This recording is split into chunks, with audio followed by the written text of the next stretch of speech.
Hey, it's Rochelle with Legacy Home and Garden, and I want to talk to you a little bit about trying to interpret maybe your mom or your grandma's old recipes. They used some verbiage back then that we don't use today. And, they might have made a killer cake or killer cinnamon rolls or just outstanding anything.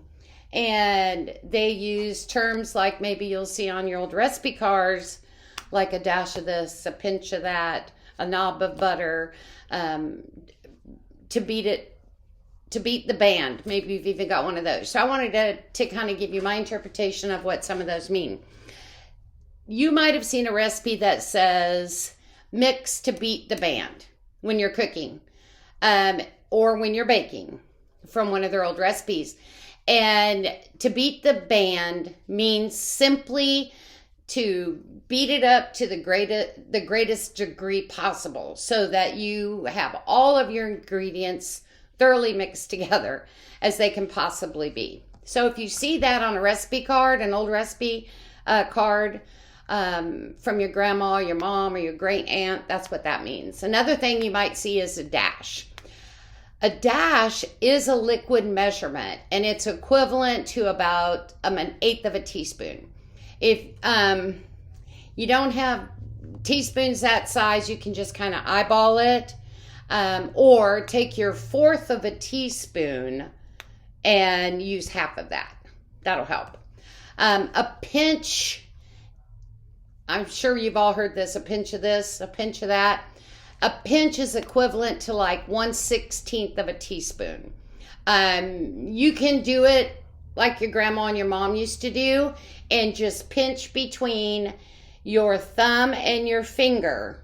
In theory, that's about a 1/16 of a teaspoon. Did they ever say that they put in like a teacup full or a wine glass full of an ingredient? If they measured with a teaspoonful, that's about, a teacup full, that's about a fourth a cup, or 4 ounces. I said that wrong. Not a fourth a cup, a half a cup.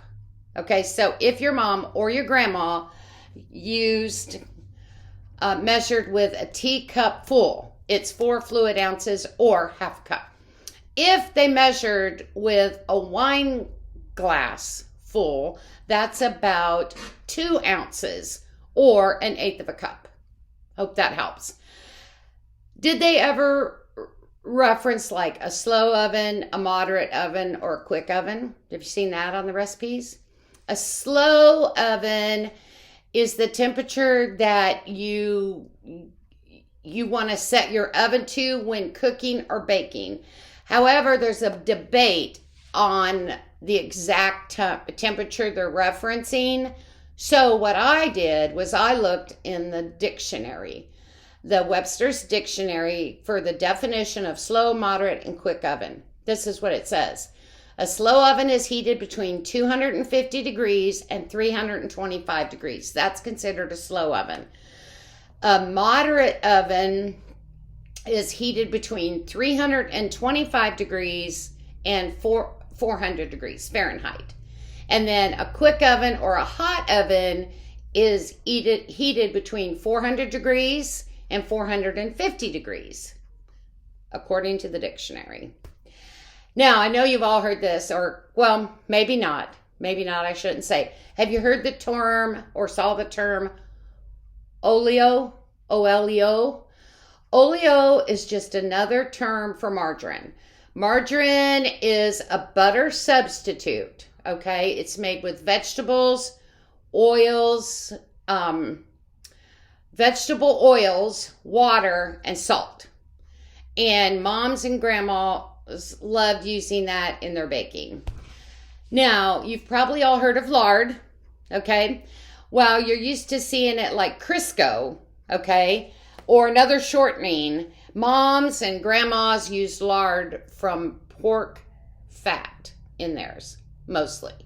Okay, lard kind of gets a bad rap for being unhealthy. But it actually has less trans fat than shortening and less saturated fat than butter. So maybe grandma and Mom, we're onto something with that. Now, a knob of butter. Maybe you haven't heard this. This one goes way back. But essentially, a knob of butter is just a lump of butter. But it can mean different things depending on what you're making. So if you're sauteing something, a knob of butter is typically the amount of butter that you're going to need to kind of like coat your pan. So maybe 1 or 2 teaspoons, or 1 or 2 tablespoons.